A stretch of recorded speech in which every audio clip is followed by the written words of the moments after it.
Okay. Oh, good morning. Good morning. Good morning.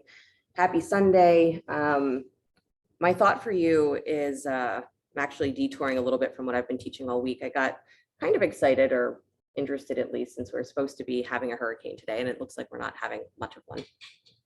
I mean, there is a hurricane, but it's not going to affect us, I don't think, as much as they expected. But it reminded me, thinking about hurricanes, right? We have in the Yoga Sutras this term that's used a lot for the mind, and it's a vritti, right? So vritti implies, the thinking aspect of our mind, that processing aspect of our mind. And the word vritti is actually, in its original connotation, it's a term for a whirlpool, right? It's a term for water that swirls like this, right? So it's that concept that your mind has the ability to literally suck you in and down, right? And we've all had that moment, right, where you get caught in a thought process and you get like totally sucked into it, and it becomes your whole reality, and you can't find your way out. You're like, oh my God. And sometimes it does feel like we're drowning. And sometimes we just have no idea. We're just submerged in it and we can't even tell that there was anything else, right? So this is part of that mind activity. So vritti is what that implies, is that kind of action of the mind that draws us in and down and we can't escape from. And what it reminded me of is there's a scene in the Ramayana, which is not usually one of the ones that we talk about, but I think it's a very poignant one. And if you don't know the story, I'm not going to go into the whole story, but it involves Ram, who is Vishnu, God Vishnu incarnate, and he's looking for his wife who's been kidnapped by a demon, and his wife is Sita. And they go on this whole journey to go try and find her, and they finally find out that she's being held on the island of Sri Lanka. And so they're on mainland, India, and Sri Lanka is an island. And they have to get to this island, and they have no way to do it. They have no boats, they have like no possibility, and they're on a time limit, right? That's part of the story, is that they can't take forever to do this, is they need to get there and rescue her. So they have no way to get to this island with the army that's going to go rescue her.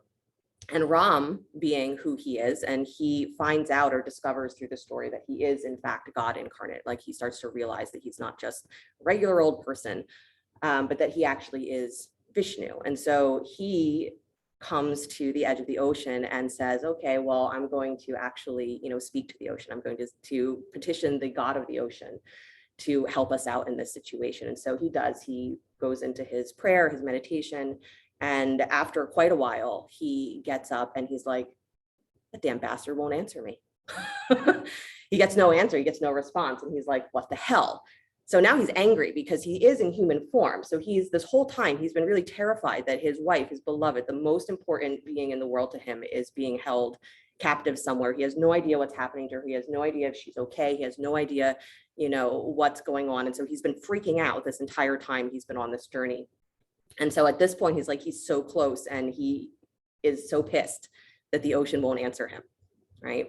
So he goes into a complete sort of rage mode. He says, fine. He says, if you're not going to help me, he says, then I'm going to force you to get out of my way.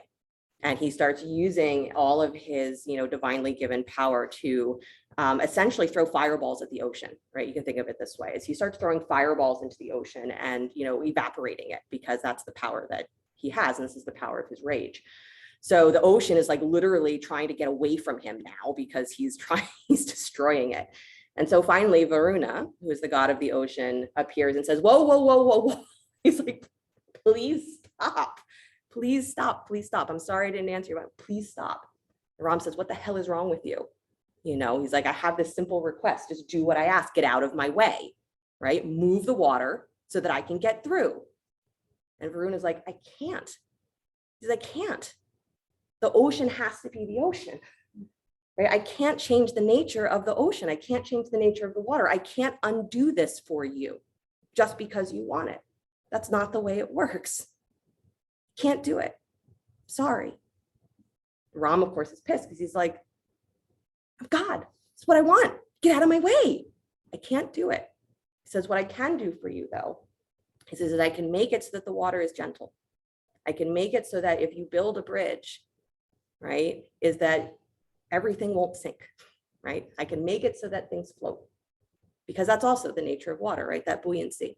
He says, I can do that for you, but you've got to do the rest. He says the building of the bridge, everything else, he says, I cannot move out of the way. I cannot move the world for you. You got to do it. Ram says, fine, good enough. So he stops trying to destroy the ocean. His army of monkeys, Hanuman included, build a bridge. And in some versions, they say that part of this flotation, ability is that on every piece of the bridge, they inscribe the name Ram, right? Name of God, name of love. So they inscribe Ram on it and it floats. And so the entire time they're building this bridge, as they're repeating every one of them in their minds, Ram, Ram, Ram, Ram, Ram.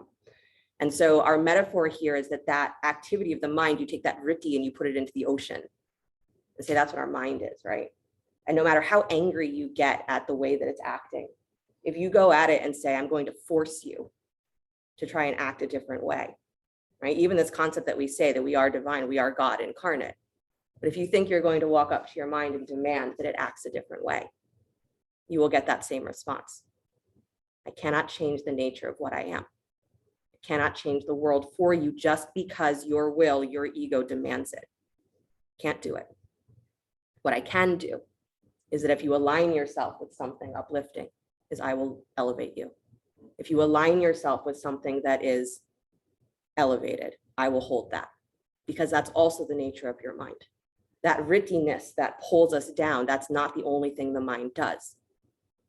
It also has the power to keep us uplifted. It has the power to defy gravity, if you want to put it that way, right?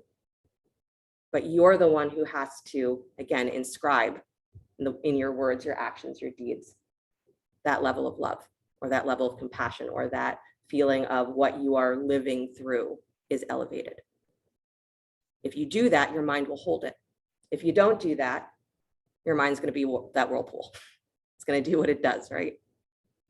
But it's such a powerful moment when, God incarnate says, I demand that you do this. And the ocean says, I can't. Not even for you. I cannot move the world for you, and I won't. I can't do it. You have to be the one that elevates yourself. The mind will hold it.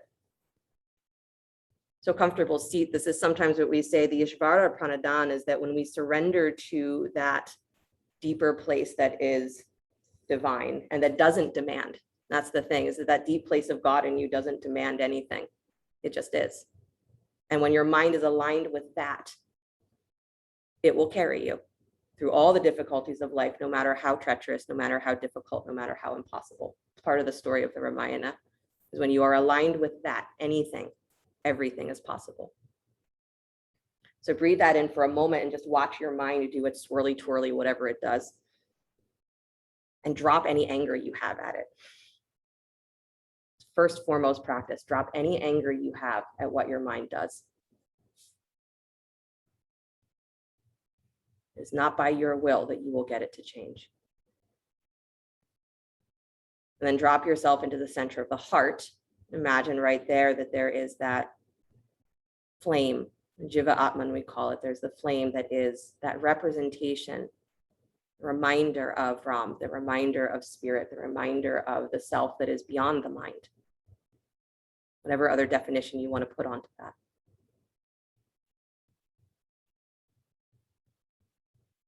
And you imagine that flame of the heart actually illuminates the mind.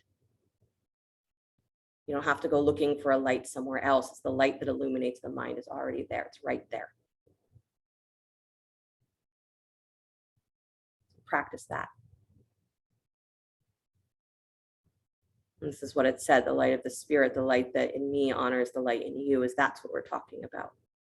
You have the ability to illuminate, elevate your own mind.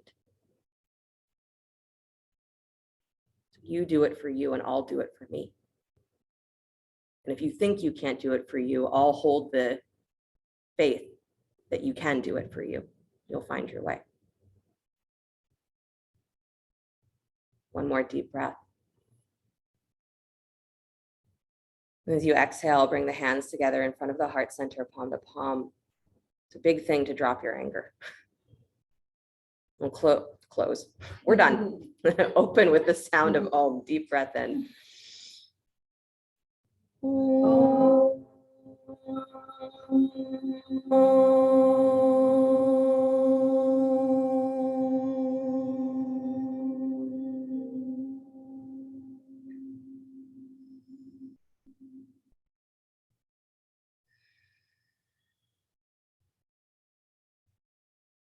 And let the eyes float open. Nice, you guys. You can release your hands from in front of the heart. And then bring yourself forward onto hands and knees. I feel like I'd love to, teach a class, write a book that's all just called Obscure Stories or Obscure Scenes from the Ramayana. No one ever talks about that one. We talk about Hanuman, we talk about a whole lot of other things. We don't talk about those moments where Ram is like freaking out and having a very human experience. We like to talk about how he transcends that to become or really represent that God self.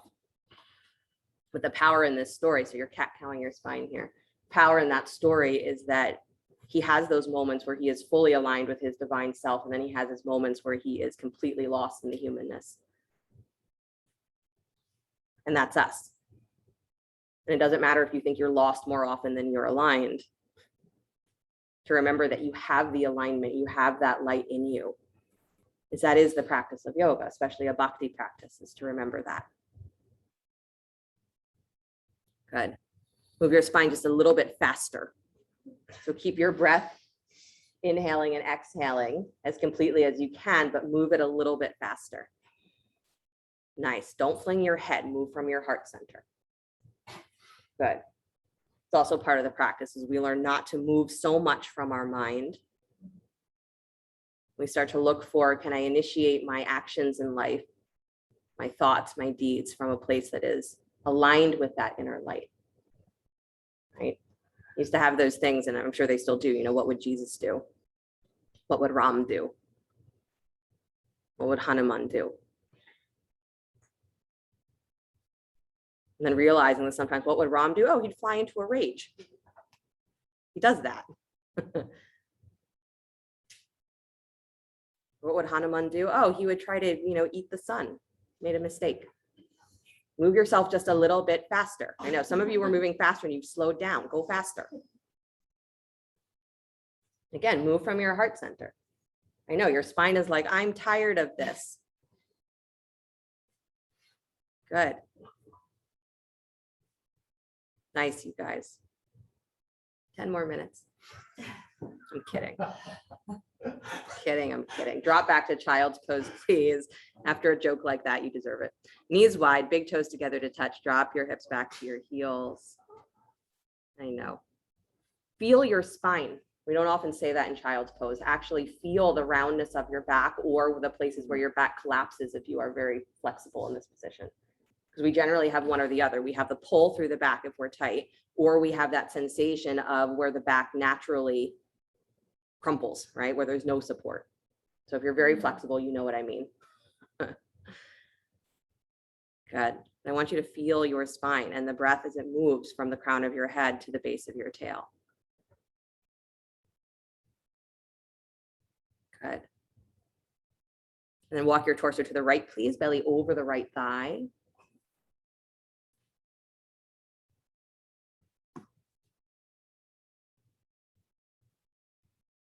Good. Dropping through that left hip. And then move yourself back to center, please. Walk to your left. Come over the left thigh. And your whole belly moves, your whole rib cage moves. So don't move from your head where you think if I just move my shoulders a little bit, that's enough. Move your whole waist. Good. And then bring it back towards center, please. Nice job. Walk yourself back up onto hands and knees. Press back to downward facing dog. Tuck your toes, lift your hips. Good. And then fingers are spread wide. Bring your armpits forward over your wrist, rounding your back. So as you come forward towards plank, I want you to round your ribs a lot. So you can even look towards your belly button. Round your ribs, then pull your armpits forward into plank. And at the last moment, start to lift your collarbones forward and up. Don't push the ribs down. Keep them as lifted as you can. Lift your heart higher, lift your collarbones higher to meet how high your ribs are. Good. And then scoop through that low belly, middle rib cage again. Press back downward facing dog. Hips go high. Soften the heels towards the floor, but keep your low rib cage in. Good. And then do it again. Round into your rib cage. Bring your armpits forward like you're coming into plank.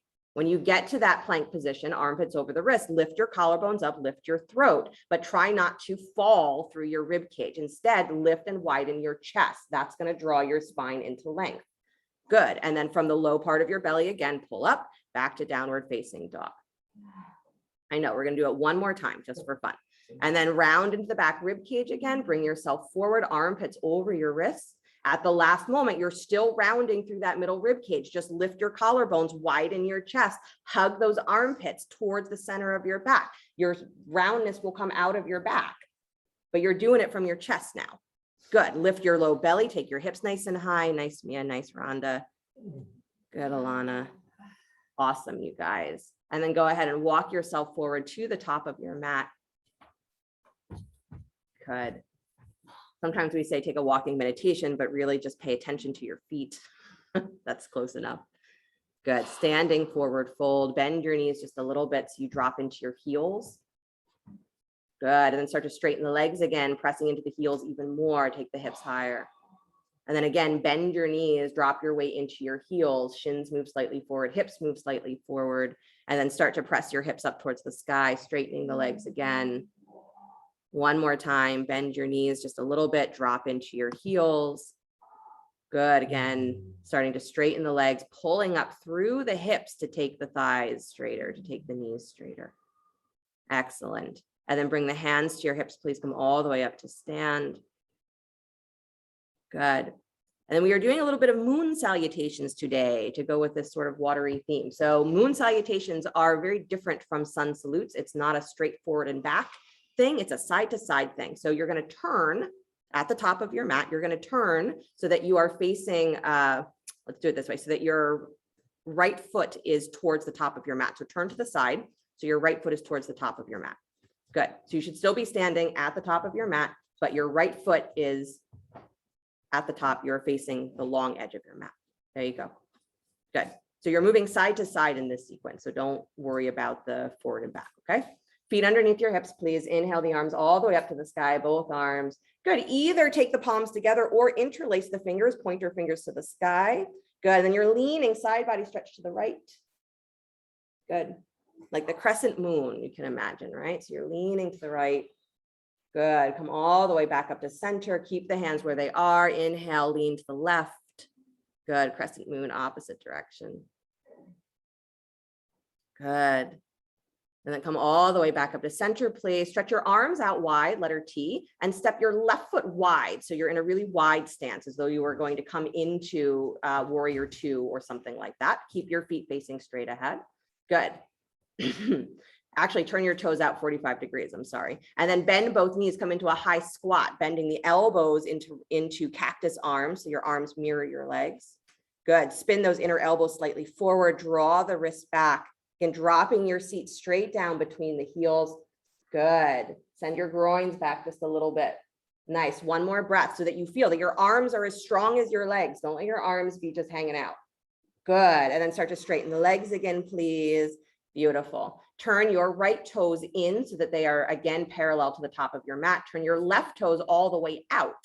So you're preparing for triangle. Stretch the arms out wide. Good. Extend that left rib cage towards the back of your mat. Extend, and then let that left hand touch down, front leg floor or block, Trikonasana, right arm to the sky. Good. Drawing the low rib cage in again. So you're keeping that feeling of that middle part of your back staying very, very full. Good. Drawing your left butt cheek back and in. Beautiful. Take one more breath. Nice. And then bend that left knee. Release both hands down to the floor, please. Spin your right heel up. Good. And then step your right foot forward just a little bit. So you're coming into Parsvottanasana. So now the hips are square to the back of your mat. Both legs are straight. Good. Again, moving the feet a little wider, right and left. If you've never really paid attention to your view from the back of your mat, here you go. Now you know what's behind you. I mean, that's part of what we talk about perspective, right? Is that what goes on in our mind is we tend to stare at it obsessively. We don't look to the right or the left. We don't look up or down. We look in the same direction as that momentum is going. And sometimes what's said is if you can just shift your perspective a tiny bit, is it breaks that concept that what you think is your whole reality, right? The thought process itself controls your reality. Take one more breath here. Good.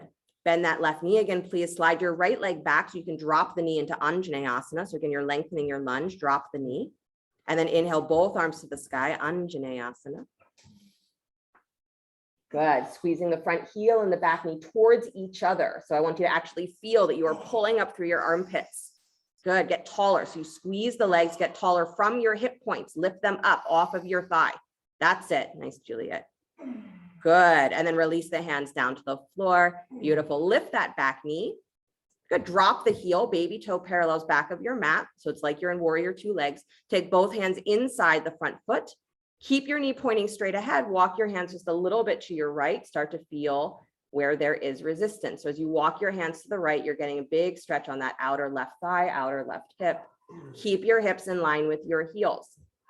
Good. Don't let that knee fall in. Beautiful. One more breath. Good. And then walk yourself all the way to the right till you come to the center of your mat. Straighten the left leg, turn the toes. So you're in Prasarita Padottanasana. Good. So I'm modifying just slightly how this sequence usually goes, making it my own. Why not? Good. And then from Prasarita Padottanasana, please turn your left toes back out to 45 degrees, just halfway. And then bend your knee, come into the side lunge. This is actually part of the sequence. I'm not changing that. So you're bending your knee, moving to the left. So go the other way back. There you go. And again, you can stay here or start to draw your tailbone down towards the floor, almost like you're tucking your sit bones under so they face the floor. Come up on the right heel if you'd like. Good. So again, that might be available. It might not. If it's not available, don't fight for it. Just stay where you are. Good. One more breath. Long, long groins. Beautiful. And then hands to the floor if they're not already. You're switching to the other side. So bring that right foot to flat. Turn your left toes slightly in, turn your right toes out to 45 degrees. Bend the knee. Good. Again, side lunge. You can come up on that left heel if you'd like. Nice. Again, dropping through your tailbone. So you are looking here for the front edge of your pelvis to lift up as you wrap that right sit bone under. So Dana, just watch that your knee doesn't fall in of your ankle. There you go. Good, you guys. And then come back to Prasarita Padottanasana. So straighten both legs, parallel your feet. Good. Take another deep breath, squeezing your feet towards each other, lifting the hips nice and high. And if you like the pacing of sun salutes better than this, you're allowed to. But notice that again, these poses are designed to work lateral, to work the long edges of the body. It's not so much bending and flexing. It's saying, how fluid are you right to left when you're not just going straight forward and back, which is the way our mind likes, past to future. Good. Turn your right toes all the way forward towards the top of your mat. Good. Keep your left foot where it is. Bend your right knee. So it's like you're in those warrior two legs, both hands inside that front foot. Walk slightly to your left. So again, you're working that stretch of the thigh and the hip in the lunge. So this is where I've modified it. This position is not usually in the sequence. I'm giving you a little added bonus. So Susan, you should be on the right foot now. Lunge on the right foot. There you go. Good, you guys. And then walk your hands all the way towards the top of your mat. Please spin your left heel up, drop the knee, Anjaneyasana. You see what's happening, right? As we're reversing the sequence. Inhale both arms to the sky. Just like the moon phases, right? Good. Squeeze the back knee towards the front heel. I did not make this up. If you look it up, you'll find moon salutations. Good. Heart nice and high. One more breath. Lean back. Lift from your lowest part of your belly. Nice, Raul. Nice, Lena. Release the hands to the floor. Excellent. Lift that back knee, please. Step your left foot forward just a little bit. Take both legs to straight. Parsvottanasana. Good. Pressing into the feet, breathing long. Nice, you guys. Last breath. Make it a good one. Beautiful. And then bend the right knee again. Slide your left leg back so that you can drop the back heel. Baby toe parallels back of your mat. So you're transitioning into Trikonasana. So from this position, straighten the right leg. Plant that right hand either on the leg or on a block. Take the left arm up to the sky. And of course, if you wanted to come up and come back into triangle, you absolutely could. Good. Nice. Throat back, Rachel. Head. Yeah, you got to lift your head a little more. There you go. Nice, Harriet. Good, Beth. Good, Meredith. Drop your chin just a tiny bit towards your chest. There you go. Now open that rib cage. Good, Sue. Awesome, you guys. Beautiful. Bring yourself all the way up to stand, please. Squeezing the feet towards each other. Excellent. Turn your right toes in halfway. Turn your left toes out halfway. Bend both knees. Come into that high squat so your feet are at 45 degrees. I know. Arms back into cactus arms, mirroring the legs. Good. Don't let your elbows be lower than your armpits. So Mark, lift your elbows a little higher. Good, you guys. Really nice. And then straighten the legs, please. Beautiful. You're stepping your, parallel your right toe. So turn your right toe so that they parallel the top of your mat. And then step your left foot in back to your right foot. So you're back at the top of your mat. There you go. Arms up to the sky. Good. Palms together or fingers interlaced. Lean to the right side, side body stretch. Good. And come back up to center, please. Lean to your left. Good. Come back up to center and release the hands back to the heart. Pause for a moment. You're wondering, oh, we're going to do this the entire class. Maybe. Couple of deep breaths. Just notice as you practice, right? Where does your attention shift from and where does it shift to? It's not a big labeling thing, right? Where did I come from? Where am I going? But it's just noticing that as we practice, there's the opportunity for our attention to shift away from just what the mind is doing. It's why we do asana. One could argue it's the only reason to do asana, besides just needing to take care of the body. Good. Release the hands, please. Turn to face the top of your mat. We might do another one of those sequences in a bit. We'll see. But turn to face the top of your mat. Inhale the arms up to the sky. Good. Exhale, bow forward. Release the hands to the floor. Uttanasana, standing forward fold. Separate your feet as wide as your mat, toes facing straight ahead. Good. Bend your knees, drop your hips low, thighs parallel to the floor. Good. So your butt pulls back. Nice. And then stretch your arms straight forward up alongside your ears. So you're coming into that downhill skier. Good. Don't let your butt go lower than your knees. That's part of the struggle here, is that sometimes it's easier to do that. So keep yourself lifted and really work through lifting your belly up off of your thighs and pulling your groins back. Sit bones wide. Nice, nice, nice. Now don't change the torso. Take your hands back behind you. Interlace your fingers at the low spine, still parallel to the floor. Shrug your shoulders up towards your ears. Squeeze the elbows up. Lengthen your arms in this position without letting your ribs pop forward. I see you. Good. Nice, Dana. Good. Now start to drop your head. Take your butt to the sky. Take the arms up and over any amount. Really good work on your legs. Nice. You can always have hands holding opposite elbows at your back if this arm position doesn't work for you. Good. And then release the hands down to the floor, please. Right hand comes to outer left ankle. Left arm comes to the sky. Twist. Good. Keeping your right inner thigh nice and wide. So equal weight on both feet, actually shifting your weight more towards that right side. Good. There you go, Rhonda. Nice, Mia. And then go ahead and release and switch. Left hand to right ankle. Right arm to the sky.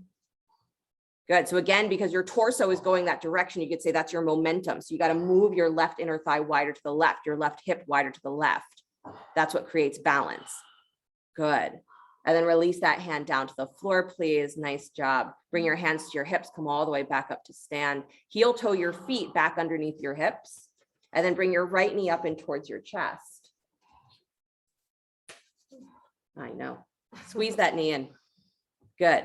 And then you're stacking, crossing right thigh over top of left, wrapping the legs for Garudasana, eagle pose. So the right thigh comes over the left, shins press together, bend your left knee, drop your hips, and then take the left arm over top of the right in front of your chest, wrapping the arms, completing the spiral for eagle pose. Watch that right hip doesn't spin forward here. It wants to. Pull it back and wide. There you go, Mia. Nice.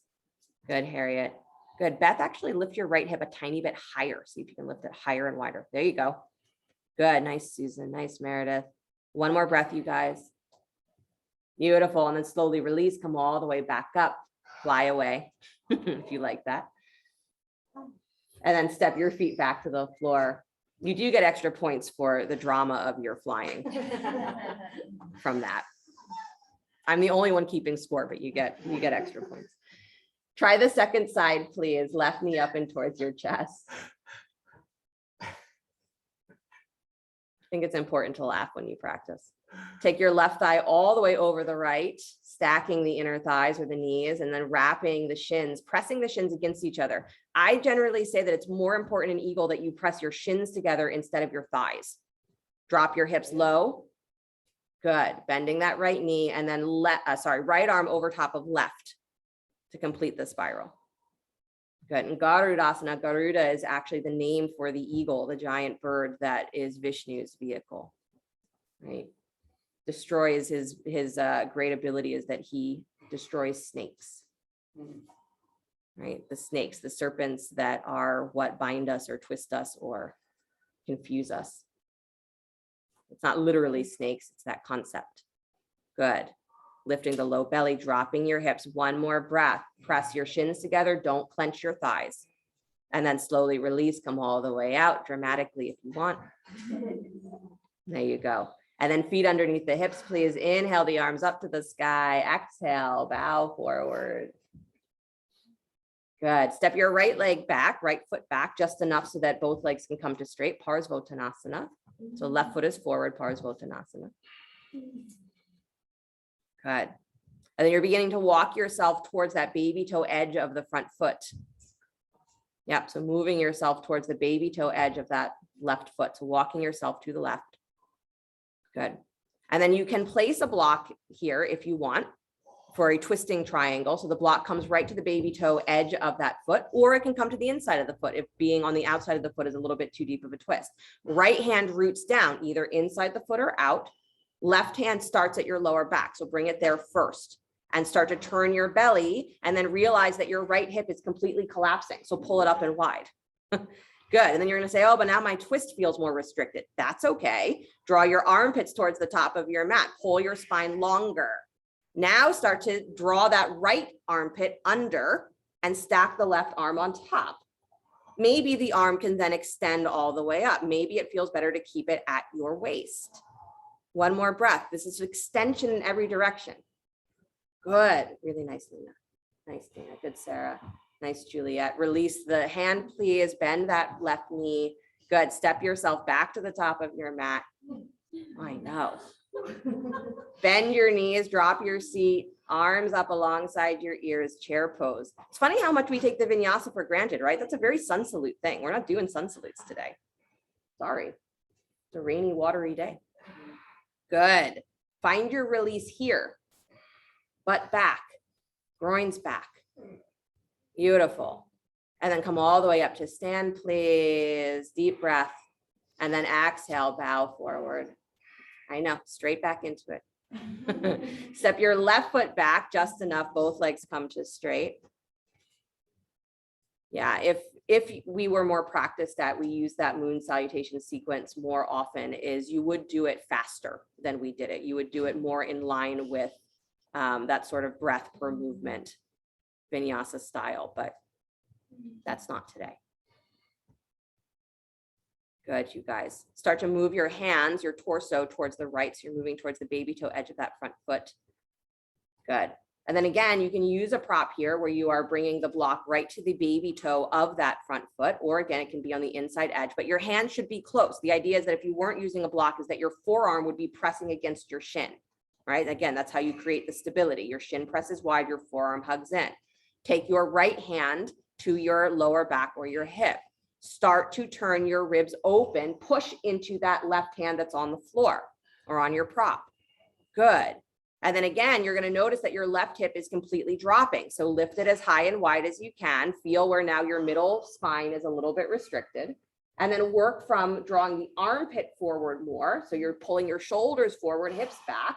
And then left armpit drops under, right armpit comes up. And if you think, oh my God, she's talking so much, just get us out of the pose. Stay with your breath. There's a practice of coming in and out of the pose, breath per movement, and then there's really being in the pose. And we skip that part. That's the vritti part of our mind. Get me to the next thought, please. I want to live my life through momentum so I never have to feel it. Slowly release the hand, please. Good. Bend that knee. Step yourself forward, top of your mat. Separate your feet as wide as your mat. Turn your toes out. Drop down, squat. Maybe you're happy about that. Maybe you're not. That's not up to me whether you're happy about it or not. Good. But whatever is going on in your mind or your body, drop your anger. Even if you're annoyed at me, why did she put this class together? Drop your anger. Especially if it's at me, drop it. Drop into your seat. The thing is, when we drop away from anger, what do you drop into? When you drop away from fear, what do you drop into? When you drop away from clinging to whatever your normal emotional reality is, what do you fall into? That's the endless question of yoga. Because if you let go of all of that, what are you? And what we're left with, what we're left with over and over again, is you're left with that divine center. You say, oh, well, that's not so bad. Why would I pick the other stuff up? Problem is that we forget that it's there. And then the mind says, well, maybe it's not. So we doubt. We run that circle. How do we get through it? Can't make your mind part, get out of the way. You can drop. Drop to that center place of your heart, beyond the mind. Release the hands to the floor, take your legs to straight, standing forward fold. And in the Yoga Sutras, there is one of the sutras says that if you meditate on the heart, you will understand the mind. It doesn't say meditate on the mind and you'll understand your heart. It says if you meditate on your heart specifically, you will start to understand the mind. Until you do that, if you try to understand the mind from within the mind, you will run a rat race. You'll run that whirlpool around and around and around. Heel toe your feet a little closer, please. Again, underneath your hips. Bend your knees, drop your seat back into chair. Take your arms up alongside your ears. Good. Bring the hands to your heart center, please. Prayer twist. Right elbow to the outside of your left knee. We're twisting to the left. I know, not the way your mind thinks you should always go. Good. Don't let that right knee spin forward. Keep yourself in the prayer twist, pressing the hands together, drawing that right rib cage under. Take your gaze down towards the floor. Step your right leg back into a long lunge. So you're in a prayer twisting lunge. Yeah. And then maybe take the arms open here, reaching the right fingertips either towards the floor or just keeping the elbow hook there. Take your left hand, reach up to the sky. So that means that you got to stack your rib cage open even more. Pull up. Yeah. Good. And then bring it back to the prayer twist. Good. Take your gaze back down towards the floor. Release the hands to the floor. Excellent. Drop your back heel. Baby toe parallels the back of your mat. Cartwheel your arms up to warrior two. What is even happening this morning? Straighten the front thigh, please. Trikonasana. Extend that left arm forward and then let it touch down to the front leg floor or block right arm to the sky. Right. Some of the benefits of sun salutes, moon salutations, because they are sequential and they are ever repeating.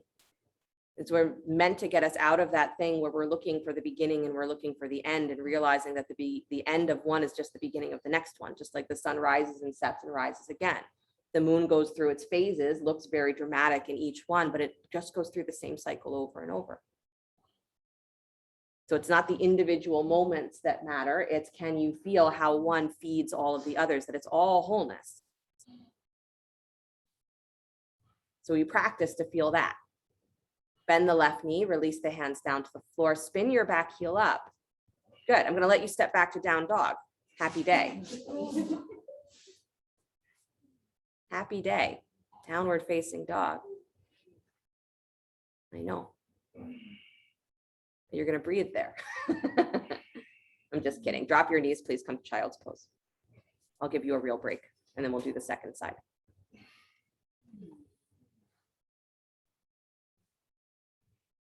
Good.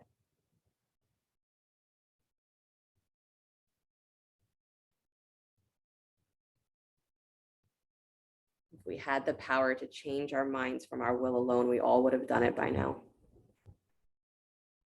There'd be no need for practice. There'd be no need for anything if we could just dictate, this is how my mind is going to work.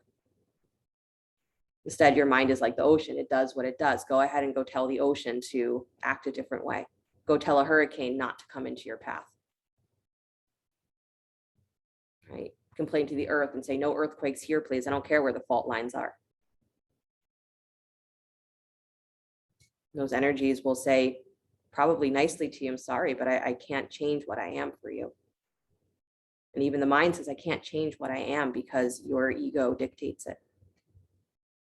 The hilarity is that it's the ego that created the mind in the first place, or it's the soul that created the mind in the first place, including the ego.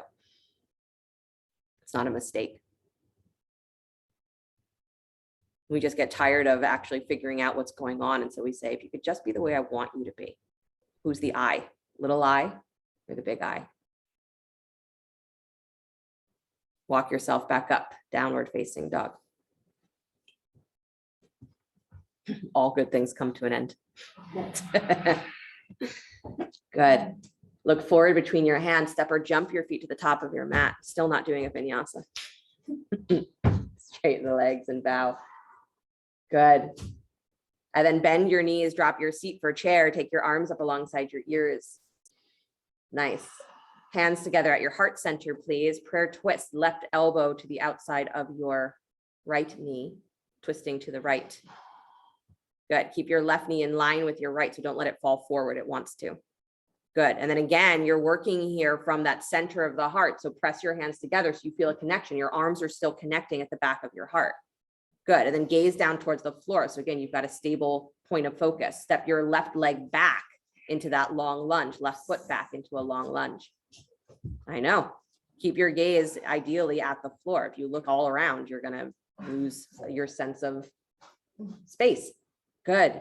And then see here about opening the arms wide. So taking the right arm up to the sky, left elbow can stay hooked, or you can start to reach those fingers towards the floor, outside the outer shin if you can. Again, you can always keep the elbow bent. But I want you to reach through that right side rib cage, like you're going to touch the ceiling. Really nice, Juliet. Nice, Sarah. Nice, Dana. Good, Ralph. Good, Mark. And then bring it back to your prayer twist. Good, Susan. And then unwind, release the hands to the floor, please. Good. Drop your back heel. Baby toe parallels the back of your mat. Cartwheel the arms up to warrior two. Hope you love Trikonasana. Straighten your right thigh. Good. Extend that right rib cage forward. Elongate. As you elongate, that doesn't mean push your hip backwards. It means pull your spine longer.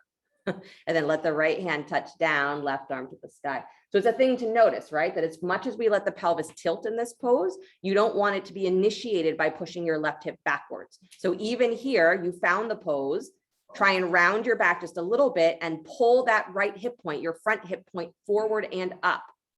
Yeah, almost like you're trying to level your pelvis with the floor. Good. It's not going to work completely, but try. Nice. And then you can extend your ribs a little longer. There you go. Nice, Julia. Good. Nice, Lena. Watch your head, Rachel, that you don't drop it all the way. Lift it up. Good. Nice, you guys. And then bend that right knee, please. Release the hands down to the floor. Good. Step back, downward facing dog. Good. And then drop down to hands and knees, please. Good. Stretch your right leg back behind you. Lift it up in line with your hip. Walk the left arm forward towards straight. Good. So take your balance. And then bend your right knee, kick your heel and reach back for the foot or the ankle. Good. Keeping the armpits lifted. So press into that right hand that's on the floor. Good. Nice, you guys. Don't let the ribs drop. Pull up. Nice, Harriet. Really good, Meredith. Beautiful, Rhonda. Nice, Mia. Extend all the way back out, arm and leg. Good, Elisa. Deep breath, pull. Yeah, buoyant. There you go. And then release back to hands and knees, please. Good. Try the second side. Take your left leg back. Good. Walk your right arm forward. Good. If your head is dropping below the level of your spine, lift it up. Makes everything easier. And then bend your left knee, kick your heel and reach back for the foot or the ankle. Good. And as you do that, again, it's super, super easy to let your pelvis drop here and say, that makes my back bend a lot easier. Don't do that. Keep your hip points lifted up. Good. And then you got to lift your thigh higher. And now you're really feeling quad stretch, hip flexors stretch, and you probably don't like it. Good. One more breath. Nice. And then extend all the way back out. Good. And then release back to hands and knees, please. Nice job. Drop yourself back into Virasana. So walking your hips back onto your heels or between your heels is really should be. So if you need a block between your feet, use a block. So if you can't sit comfortably between your heels or don't have a block, you can sit on your heels. Yeah, I know. Take your right arm up to the sky. Bend the elbow, place the hand behind your heart, and then take the left arm up to hold the tip of that elbow. Again, breathing the length of your spine, soften the ribs, drop your seat. So again, if you're very flexible here, your tendency guaranteed is going to be that you arch your lower back. Why? Because that's what you do when you're flexible. So draw your low belly in, drop into your sit bones. Sometimes you do it even when you don't think you're flexible. Good. Keep your lower spine really open. And then you can stay here. If you want to add the second arm, you're welcome to take your left arm out wide to the left, turn the palm to face backwards, and then point those fingers down, watching that you don't collapse your shoulder.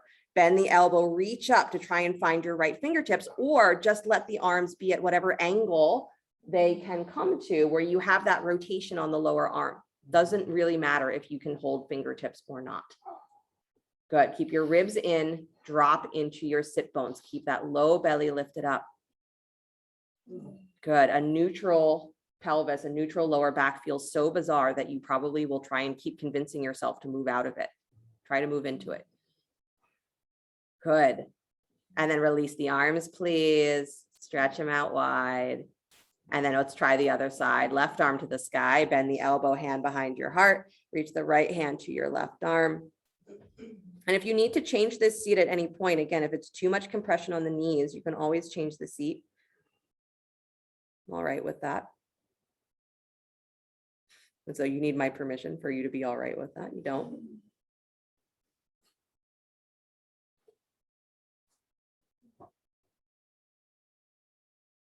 Good.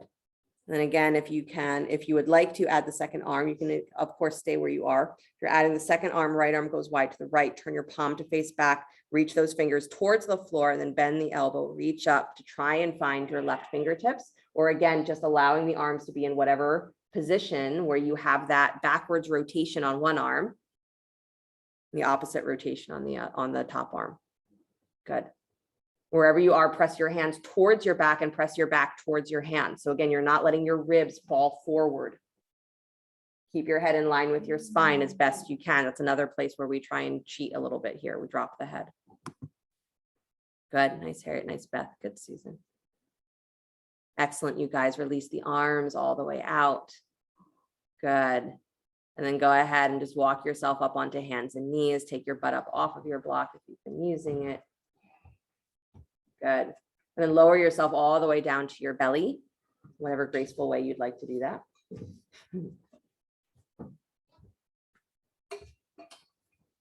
Good. Make a pillow with your hands, elbows wide. Drop your forehead onto your hands. Breathe deeply. Like, oh, finally.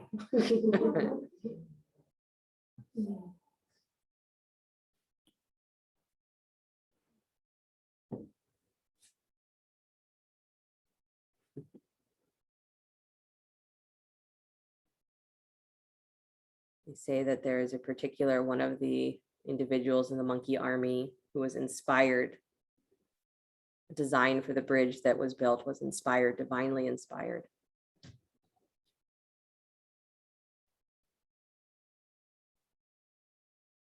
So you could say that because in the yogic teachings, it says that, well, Brahman, which is that formless energy of all things, right? Formless consciousness, formless God, whatever you want to call it. Say that is everything that exists, including your mind. You could say that everything is divinely inspired. or rather that there's the part of our mind that is always connected to that. So we can have that inspiration happening all the time. The problem is when we can't tell the difference between our own vritti thinking and that, or our vritti thinking is so powerful and it says, well, I have better ideas than that part of the mind anyway. Stick with me. What do you fall into when you fall out of that vritti swirling? A life that is divinely inspired. And so when we don't know how to find that, that's where the bhakti teachings say, well, when you start trying to resonate that energy that is the love, that is that endless unconditional love. And one of the names we have for that is Ram. It's not referring to the individual person Ram, it's referring to the ability of God, the energy of God to live in human form imperfectly, perfectly imperfect. So that unity exists. So we align ourselves with that. And just by repeating the sound of the name, it said it helps us to resonate where there is that divine connection within us. So it's not that you become Ram, but you discover what your own soul connection is. And then you do have the ability to live your life divinely inspired. Doesn't mean you still won't go fly into a rage every now and then. Take one more breath. Good. And then stretch your arms, reaching back in the direction of your feet, locust pose. So the front of the pelvis stays rooted down and forward towards the floor, tops of the thighs pulling forward and up into the pelvis. Good. So that makes sense, right? So it's like the tops of your thighs, the tops of your legs, everything is pulling forward and in, but you're lifting your feet up. So float the legs up off the floor, but feel like you are pulling your thighs forward and up. And then lift head, neck, and chest, pulling your armpits towards the top of your mat. Notice I said armpits. So pull the whole rib cage towards the top of your mat. Good. And then float the arms up as well if they're not already, palms facing the floor, and separate your arms a little bit wider away from you. Good. So not a full letter T, but wider away from you. And then rotate those arm bones up and wide. Like you're going to bring your collarbones to face the person across from you, or to completely project across the room in front of you, if there is no one in front of you. Good. One more breath, squeezing your spine. Don't arch the back, squeeze, pull up from your ribs. That's it. And then release. Nice job, you guys. Good. Beautiful job. Flip over onto your backs, please. Whoa.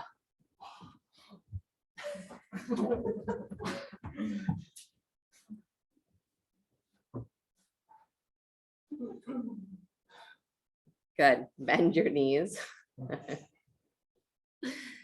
Bend your knees, bend your knees. Do you sound happy? I don't know that I'd say you guys sound happy. I don't know about you guys at home, but the people here, they're being a little dramatic. Bend your elbows, fingertips up towards the ceiling. Preparation for bridge pose. So pressing down through the upper arms, feet on the floor. Good. Press into your feet from the back of your heart. Rise up. So you're pressing into that top ridge of your shoulders, but from your spine, you're squeezing in and lifting up. The hips are secondary. So if you are pushing more into your feet than you are into your arms, try and reverse that. Or at least balance it where you're pressing into your arms equally to how you're pressing into your feet. Separate your feet a little bit, Mark. Good. One more breath, you guys. Lift your armpits higher. Nice. And then slowly release the hips back down to the floor. Yeah, and they sound happy when you come out of bridge pose, right? Good. Second bridge pose. You can make any adjustments you need. And then again, setting the arms, pressing into that top ridge of the shoulders, engaging through the arms. So not just pressing, but pressing and widening so that you feel the whole from armpit to, outer shoulder blade really engage. Then lift. And if that's what's really holding you, right, then the legs don't have to do so much work. Good. I want you to feel your spine. Every back bend, you should feel your spine from the top all the way down. Elongating. Back bending is not a shortening of the spine, it's an elongation of the spine. Release the hips back down to the floor. Good. Again, you've got one more bridge pose to make any adjustments that you need. And then as you're ready, set the arms. Again, elbows can be bent or straight, your choice. I like the bent. I feel like it gets into the shoulders more. But then as you rise up from the back of your heart, rise, lift your hips, rise. In your mind, repeat Ram, Ram, Ram, Ram, Ram. See if you can levitate yourself. My dad always asked me about how things are going. So can you levitate yet? Not yet, Dad. Right leg to the sky, please. Levitate. Good. Keep the pressure on the upper body. Release that foot to the floor. Please take the left leg up. Nice. Don't let your right knee fall open as you lift that left leg. That's it. Good, Sue. And then release that foot to the floor. Deep breath in. And then lower down slow. Good. Pausing for a moment. Bring the bottoms of the feet together. Let your knees drop wide. Let the arms go where they want to go. Maybe out wide into cactus arms, maybe overhead, maybe on your belly. I don't know.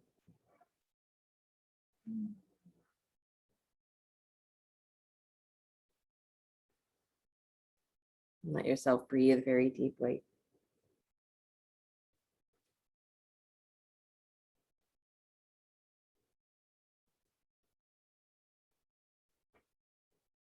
With all the power of God, you cannot force the mind to be something that it isn't.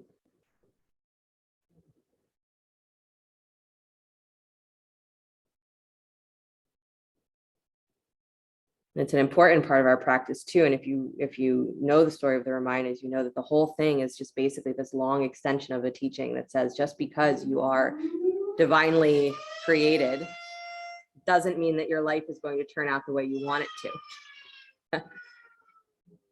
We're in love with the idea of destiny because we think it's going to ultimately make us happy. But sometimes destiny requires you to do exactly what you don't want to do.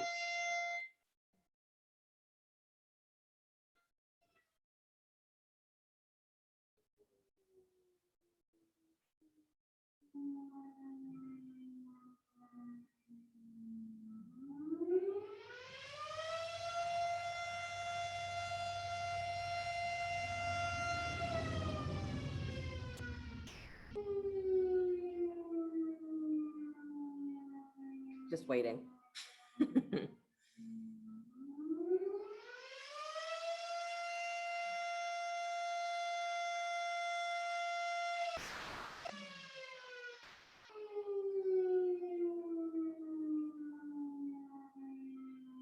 You slowly start to bring the knees back up to face the ceiling, please. Good. Bringing the knees in towards your chest. Find your way into happy baby, drawing the knees wide, reaching for the ankles or the insteps. Do the outer edges of the feet as well. Good. Finding your low back anchoring itself to the floor. Heels stacking in line with your knees. Good. Nice, you guys.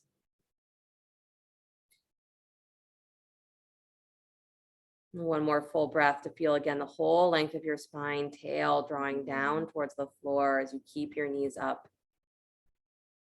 Beautiful. And then release the hold on your feet. Take your legs out wide to a straddle.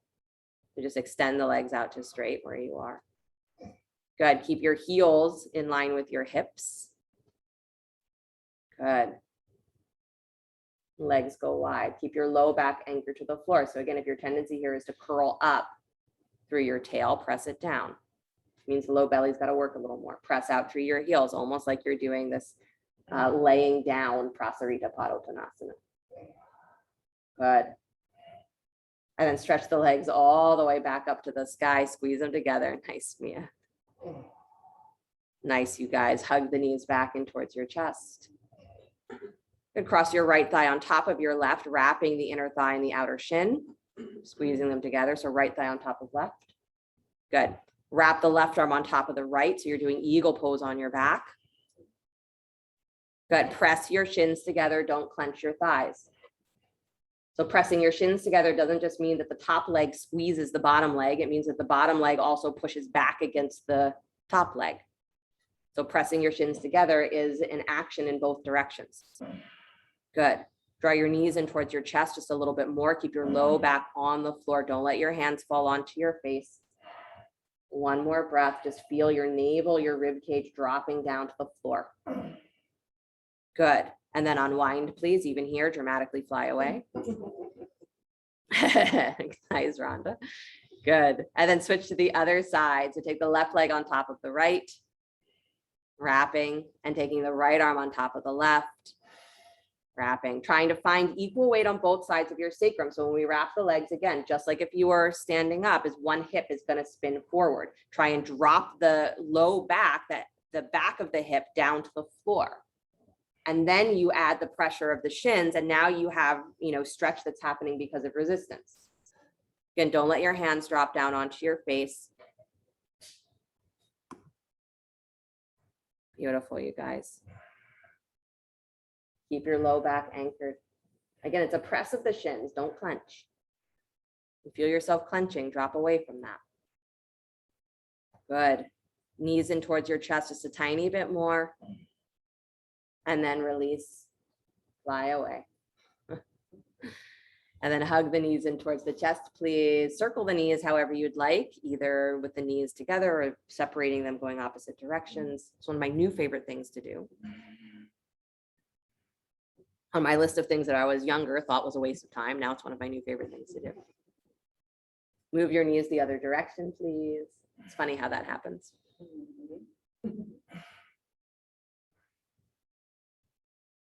It's funny how if we drop away from just trying to get what we want, as we start to find the way to move through our life in a more inspired way. It's not about trying to get what I want. Even for God incarnate, it's not about trying to get what I want. Hug your knees in towards your chest. It's not just about that anyway. Good, bring your forehead up to meet your knees, hug. Nice, and then slowly release, coming into any final spinal twist that you would like. So if you want to drop both knees to one side, you can. If you want to do one knee over the other, also works great.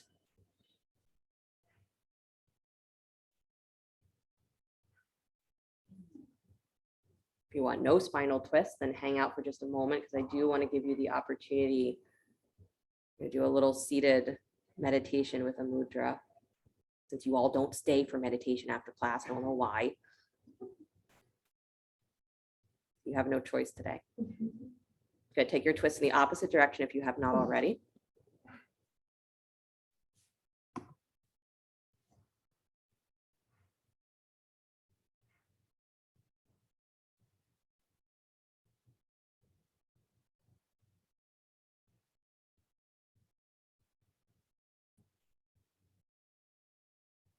Speaking with a friend who's also a yoga teacher the other day, and they said, thing about what they've realized about yoga is they're like, even when I don't want it to work, I'm not sure I believe that it works, it still works.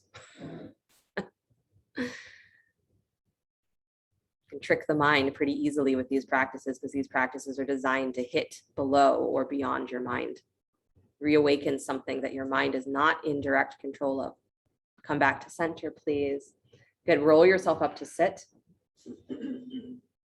Any comfortable seat, just a moment or two of meditation. And the mudra that we're doing is Varuna mudra. So is the mudra for the god of the ocean.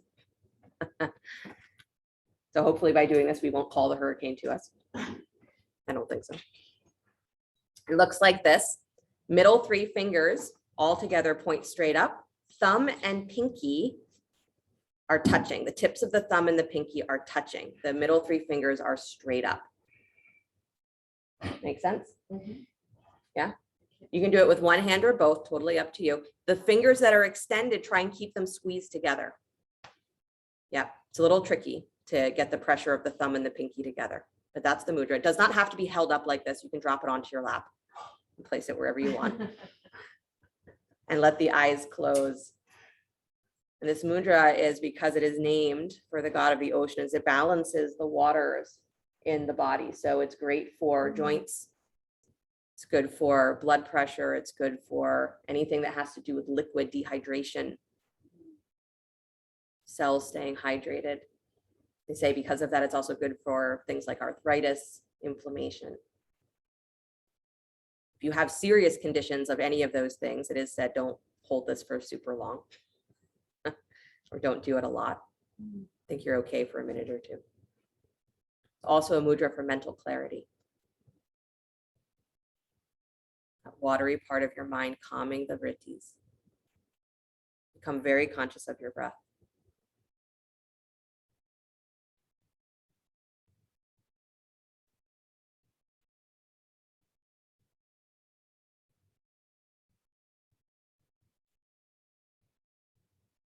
Noticing how each inhale becomes the exhale, each exhale becomes the inhale, and it's continuous.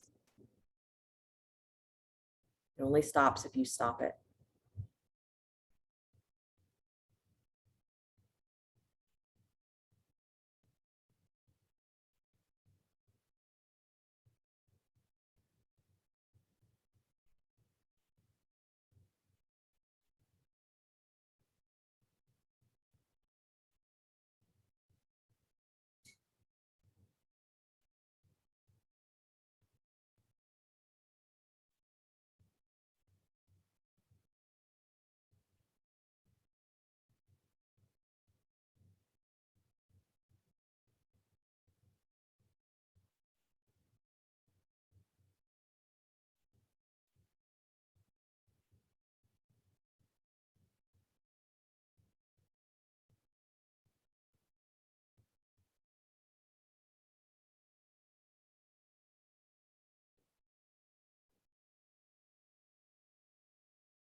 You can stay here as long as you'd like, or if you want to release the mudra and lie down for Shavasana, you're welcome to do that.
A very human moment.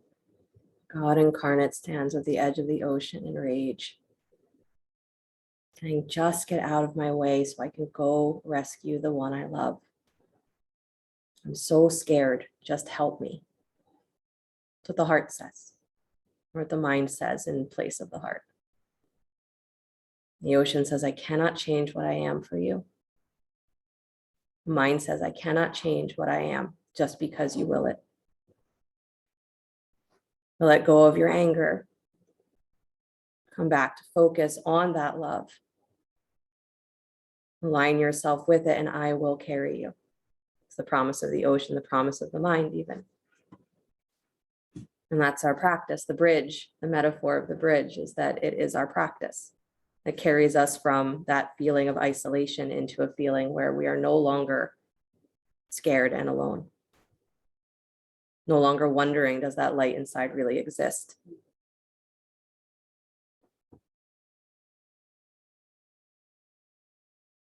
Deep breath in. And start to find yourself moving the body, fingers, toes, however you will, whatever ways serve it well.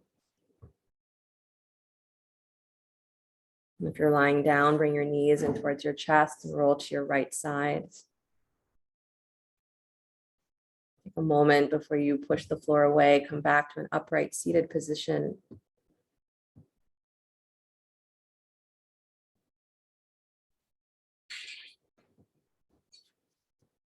And bring the hands back together in front of the heart center, palm to palm, again, imagining that there is that flame at the heart that illuminates the mind, elevates the mind. Meditate on the heart and you will understand, begin to understand what the mind is and what it does. And until then, don't be angry at it. If you haven't sought to really, if you haven't seeked out to really understand your mind, don't be angry at it. Drop out of that and see what you drop into. And if that feels too hard, start to add into that Ritti cycle, Ram, sound of Ram, or whatever word or name inspires love in you. Use that. You fan that flame of the heart and the mind will carry you. Otherwise, it's just doing its thing. Meditate on your heart. Close with the sound of Om for real this time. Deep breath in.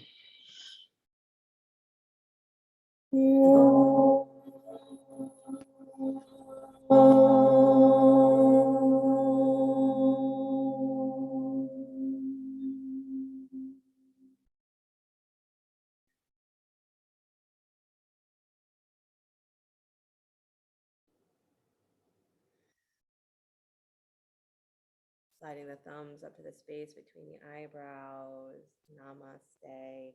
Namaste. Thank you guys so much. Really good work today. Have a great rest of your day, great rest of your week until I see you again. Don't forget, if you're interested in the retreat that's coming up with Cheryl and Eileen in September, time to register for that. You're still thinking about, I think everyone in the room here has all been in teacher training just about, but if teacher training, we start soon, so there's still time to sign up if you know anyone or you yourself are interested, and more things will be on the schedule soon. Thank you. Lovely class. Thank you, Veronica. It was lovely. Very good.